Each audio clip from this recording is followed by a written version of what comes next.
नमस्कार so welcome back to your own channel Wells. आज 19 मार्च 2026 आज है थर्सडे का दिन। कैसे हैं आप लोग। इस वैल्यू बाय सीरीज़ के सेकंड वीडियो में आपका बहुत बहुत स्वागत है। जैसा कि आप लोग जानते हैं, इस सीरीज़ में हम लोग वो स्टॉक्स को पिक करते हैं जिसमें कि बिजनेस फंडामेंटल्स भी स्ट्रॉन्ग है और वो स्टॉक एक हेफ्टी करेक्शन के बाद आपको एक वैल्यू बाइंग जोन पे मिल रहे हैं। तो दोस्तों, इस इंपॉर्टेंट सीरीज़ को फॉलो करने के लिए चैनल को अगर अभी तक सब्सक्राइब नहीं किया है या फिर बेल आइकन को हिट नहीं किया है तो चैनल को सब्सक्राइब करके बेल आइकन को हिट करना बिल्कुल ना भूलें, ताकि आपसे किसी भी इंपॉर्टेंट वीडियो की नोटिफिकेशन मिस ना हो। Alright, let's go. तो जैसा कि आप लोग जानते हैं, निफ्टी 50 26,000 प्लस के लेवल से करेक्ट होकर के 23,000 पर आ गई है। ऑलमोस्ट 15% से ज़्यादा का करेक्शन निफ्टी 50 में हो चुका है। अब दोस्तों, निफ्टी 50 में अगर 10-15% का करेक्शन होगा सो जो स्टॉक्स होंगे वो 25 से 50% तक भी गिर जाते हैं। लेकिन हमको वो स्टॉक्स नहीं खरीदने हैं जो 50% करेक्ट हो गए हैं, फंडामेंटल्स वीक हैं। No, we have to focus on those stocks जिनके फंडामेंटल्स इंटैक्ट हैं। सो ऐसे ही जिन स्टॉक्स के बारे में हम लोग बातचीत करने वाले हैं, बहुत ही स्ट्रॉन्ग फंडामेंटल्स के स्टॉक है। पहले उनके फंडामेंटल्स को स्टडी करते हैं। दोस्तों, आज के दिन लगातार दूसरी बार ऐसा हुआ है जब ब्रेंट क्रूड ऑलमोस्ट $120 पर बैरल को टच करके नीचे आ रहा है। Which means what? Which means कि अब ये डबल टॉप का फॉर्मेशन शो कर रहा है। डबल टॉप का फॉर्मेशन मतलब अगर इसने जो पिछला लोअर है दैट इज 100 के लेवल्स को तोड़ करके नीचे क्लोजिंग दे दी तो यहाँ से क्रूड बहुत तेजी से क्रैश करेगा।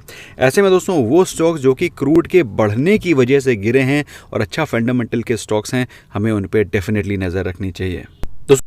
तो ऐसे ही पहली कंपनी जिसके बारे में हम लोग स्टडी करने वाले हैं, स्टॉक का नाम है पिडिलाइट इंडस्ट्रीज, जिसका कि 53% का रेवेन्यू एडहेसिव से आता है। लेकिन दोस्तों, ये कंपनी अपने सेक्टर की मोनोपोलिस्टिक कंपनी है।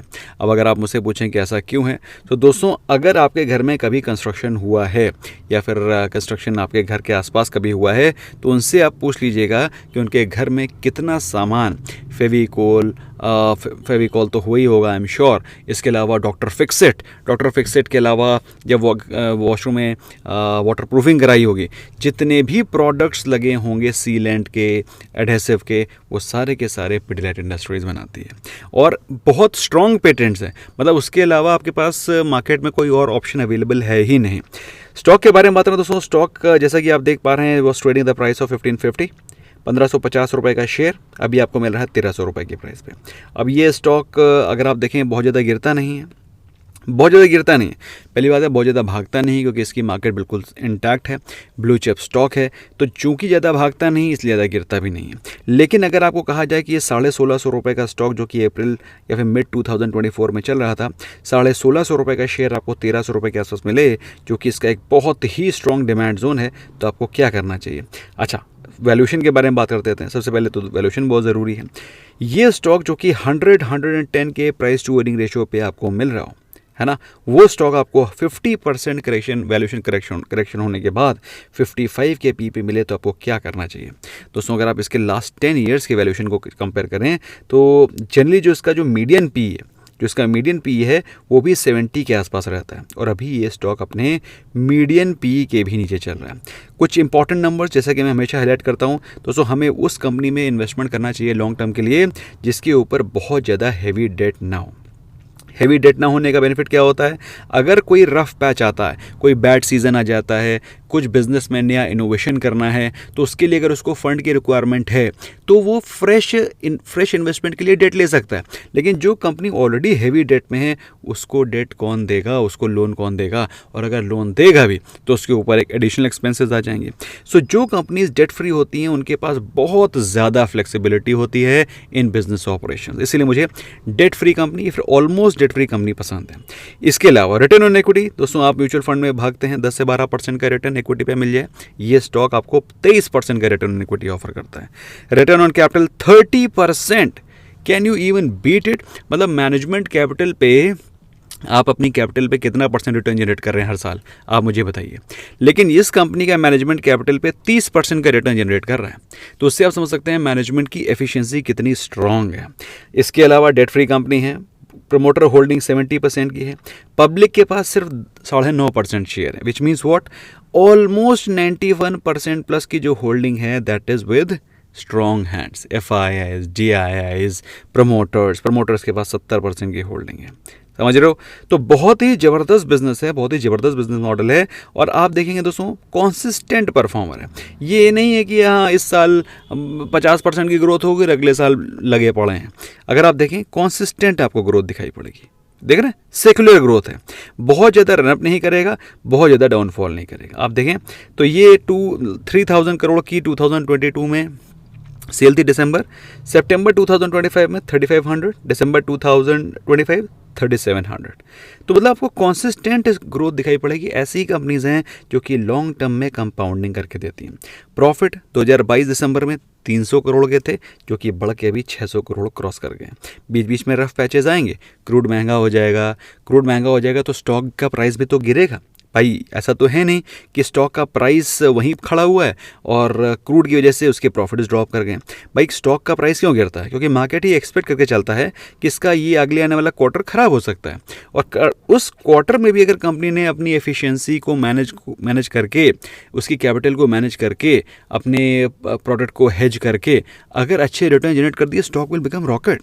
दोस्तों अगर आप देखें पिछले 3 सालों में कितनी बार वॉर हुए, कितना क्रूड ऊपर गया नीचे गया, लेकिन कंपनी के प्रमोटर्स ने कोई भी स्टॉक सेल नहीं किया है। इनफैक्ट एफआईआईज ने 10.5% से होल्डिंग को बढ़ा करके 12% कर लिया। डीआईएस के पास 8.5% का होल्डिंग था, उन्होंने बढ़ा करके 9% कर लिया। पब्लिक ने थोड़ा मोड़ा माल सेल किया है, बट नेट अगर आप देखें जिसके पास जो स्टॉक है चुपचाप बैठा हुआ है।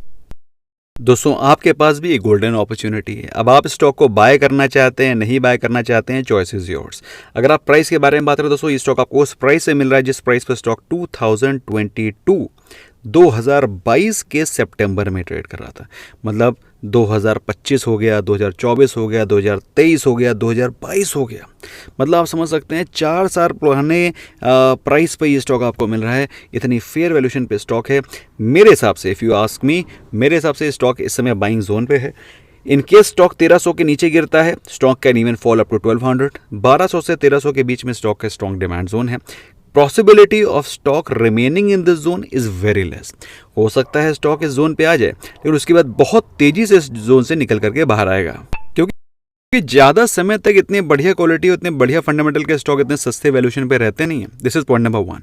पॉइंट नंबर 2, इंडस्ट्री का लीडर है, हैवी पेटेंट्स है, ऐसे ऐसे ब्रांड्स के पेटेंट है, फेविकॉल, डॉक्टर फिक्सेड, मतलब उसके बराबर का ब्रांड स्टैब्लिश कर पाना डिफिकल्ट, इम्पॉसिबल है। Okay, so this is the first stock. Second stock दोस्तों वो स्टॉक फिर से जो कि डेट फ्री है और जिसका कि 50% का मार्केट शेयर है। अगेन क्रूड बढ़ता है तो ये स्टॉक गिर जाता है, उसी समय स्टॉक को खरीदना होता है। स्टॉक दोस्तों ये स्टॉक अभी कुछ महीनों पहले, ज़्यादा पुरानी बात नहीं, 3-4 महीने पहले ऑलमोस्ट 3,000 के प्राइस पे था। 3,000 के प्राइस का शेयर अगर आपको 2200 के प्राइस पे, 2180, 2190 के प्राइस पे मिले, आपको क्या करना चाहिए? 30% के करेक्शन पे अगर आपको स्टॉक मिले, आपको क्या करना चाहिए? वो स्टॉक जो कि 100 के प्राइस शोनिंग रेशियो का स्टॉक हो, जिसकी फेयर जो मीडियन पी है वो अराउंड 65 की हो, और वो स्टॉक अगर आपको 50 के पी पे मिले, आपको क्या करना चाहिए? दोस्तों अगर आप देखें तो जनरली ये स्टॉक, मैं 5 ईयर्स की वैल्यूएशन की बात कर रहा हूँ, जैसे ही स्टॉक का जो वैल्यूएशन है 50 के आसपास या 50 के नीचे जाता है, स्टॉक में हैवी बाइंग इमर्ज होकर के आती है। तो दोस्तों ये स्टॉक का गोल्डन टाइम है जब आपको इसको एक्यूमुलेट करना चाहिए। दोस्तों मैं बात करूँ एशियन पेंट्स की, इसके चार्ट को भी हम लोग स्टडी करेंगे। पहले इसके फंडामेंटल्स को देख लेते हैं। ऑलमोस्ट डेट फ्री कंपनी है, रिटर्न ऑन इक्विटी 20% की, रिटर्न ऑन कैपिटल 25-26% की। आप अपनी कैपिटल को मैनेज नहीं कर पा रहे हैं, ये कंपनी क्रूड के बावजूद, कंपटीशन के बावजूद, व्हाट नॉट, उसके बावजूद भी 26% का रिटर्न कैपिटल पे निकाल के दे रही है। तो कंपनी का मैनेजमेंट नकारा नहीं है, निकम्मा नहीं है, it is working hard. Promoter holding 52% की है, पब्लिक होल्डिंग 13.5% की है। इसका मतलब क्या है? ऑलमोस्ट 87% की जो होल्डिंग है स्ट्रॉन्ग हैंड्स में है, मतलब promoters plus FIIs plus DIIs. उसको हम लोग आगे स्टडी करेंगे कितनी कितनी होल्डिंग है। फिलहाल बात करें डिविडेंड यील्ड की, 1% की डिविडेंड यील्ड भी देता है। ये भी एक बहुत ही अच्छा फैक्टर होता है जो कि मुझे बहुत पसंद है इन्वेस्टिंग स्टॉक में। भाई रेगुलर डिविडेंड भी आना चाहिए, कुछ चाय समोसे की पार्टी होती रहनी चाहिए, है ना, डिनर बाहर होता रहना चाहिए। क्वार्टर में कम से कम 2-3 तो डिनर हम लोग को करा देने चाहिए इन लोग कंपनीज़ को, ठीक है। अब कैपिटल तो अप्रिशिएट करेगी। कंसिस्टेंट परफॉर्मर है दोस्तों। ये अगर आप देखें, आप मतलब आपको ऐसा नहीं लगेगा कि ये कंपनी बिल्कुल डूबी हुई है, बहुत ख़राब कंपनी है। अगर आप देखें, जब कभी भी क्रूड सस्ता होगा तो इनके मार्जिन्स बढ़ जाएंगे, देख रहे हैं 23% बढ़ जाएंगे। जब क्रूड महंगा हो जाएगा तो इनके मार्जिन्स थोड़े से ड्रॉप कर जाएंगे। तो क्रूड पे डिपेंड करता है इनके मार्जिन्स कैसे होंगे। बट लॉन्ग टर्म का कंपाउंडिंग बहुत ज़बरदस्त है। कितना ज़बरदस्त है उसको मैं दिखाता हूँ आपको। 10 ईयर की कंपाउंडिंग 10% है, 5 ईयर की कंपाउंडिंग 11% है। पिछले 3 साल थोड़ा सा स्ट्रगल करते हुए दिखाई पड़ रहे हैं, लेकिन लॉन्ग टर्म का जो कंपाउंडिंग है दैट्स फिनोमिनल। देख पा रहे हैं आप।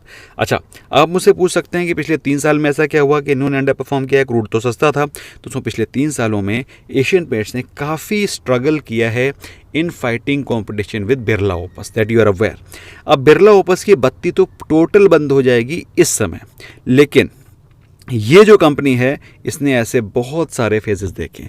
फर्स्टली ये कैश रिच कंपनी है, इसके पास ज़बरदस्त तरीके से कैश है, प्रॉफिटेबल कंपनी है। बिरला ओपस के तरीके ये कैश को बर्न नहीं कर रहे हैं, मार्केट फुली इस्टेब्लिश्ड है, ह्यूज क्लाइंट बेस्ड है। मतलब एक क्लाइंट बेस होता है जिसको लोग अक्वायर कर रहे हैं ऐड कर करके, और एक क्लाइंट बेस होता है जैसे कि हमारा है, हमें किसी को ऐड करने की ज़रूरत नहीं, हमने आज तक 1 रुपये का ऐड नहीं किया। पीपल डू माउथ पब्लिसिटी कि हाँ वेल्थ सागा पे भैया एक चैनल है, वहाँ पे जाओ, अगर आपको मेंबरशिप लेनी है सस्ते वैल्यूएशन पे, सस्ते प्राइस से आपको ज़बरदस्त रिकमेंडेशंस मिलेंगे। तो एक माउथ पब्लिसिटी होती है। मुझे किसी को पब्लिसिटी करने की ज़रूरत नहीं है अगर आपका प्रोडक्ट अच्छा है। प्रमोटर्स की होल्डिंग देखो, 1 रुपये का शेयर सेल नहीं किया गया है पिछले 3 सालों में। एफआईएस की होल्डिंग 17% से रिड्यूस होकर के 12.5 हुई है। डीआईएस की होल्डिंग बढ़ करके 9% से 21% हो गई है। अब आप मुझसे पूछें कि एफआईएस क्यों सेल कर रहे हैं। एफआईएस इसलिए सेल कर रहे थे क्योंकि कंपटीशन बढ़ गया था बिरला ओपस के द्वारा, लेकिन डीआईएस को मालूम है कि भैया ये स्टॉक होल्ड करना चाहिए। अच्छी डिविडेंड यील्ड है, अच्छा ग्रोथ है। हालांकि पब्लिक ने ये माल सेल किया है, पब्लिक ने 20% से रिड्यूस करके 13% कर दिया, लेकिन म्यूचुअल फंड ने, आपका म्यूचुअल फंड मैनेजर इसको एक्यूमुलेट कर रहा है। और दोस्तों इस तरह के स्टॉक को खरीदने का समय ही तब होता है जब क्रूड बॉयल कर रहा हो। दोस्तों ये स्टॉक बहुत ही बेहतरीन सिक्लिकल स्टॉक है। इसको अगर आप, जब भी क्रूड महंगा होता है, क्रूड बढ़ जाता है, तो स्टॉक गिर जाता है, और उस समय अगर आप स्टॉक को बाय करें 2700 रुपये के प्राइस पे, मैंने कई बार इसमें बाइंग कर करके 3 हज़ार के प्राइस पे इसको सेल किया। आप देख पा रहे हैं इसकी साइकिल ही यही है, और अभी तो इस साइकिल के नीचे आ रखा है। अभी ये जाकर के फिर 2600 हो जाएगा with in couple of months only, 3-4 महीने के अंदर ये 2600 हो जाएगा। आप चाहें तो यहाँ प्रॉफिट लॉक कर सकते हैं, अदरवाइज इसके अल्टीमेट टारगेट 3000 पे होल्ड कर सकते हैं, या फिर इसको long term life time hold कर सकते हैं। दोस्तों वीडियो पसंद आए, do not forget to smash the like button. हमसे जुड़ना चाहते हैं, मेंबर बनना चाहते हैं, लिंक डिस्क्रिप्शन में है। Free of cost demat account open करिए और आप हमारे free of cost life time group का भी पार्ट बन सकते हैं। फ्रेंड्स को भी शेयर करिए, वो भी डरे हुए हैं, उनको भी खरीदवाइए। अच्छी कंपनी के शेयर्स हैं। Please do your complete research before investing. Please do discuss with your financial advisor before investing. Bye bye for now.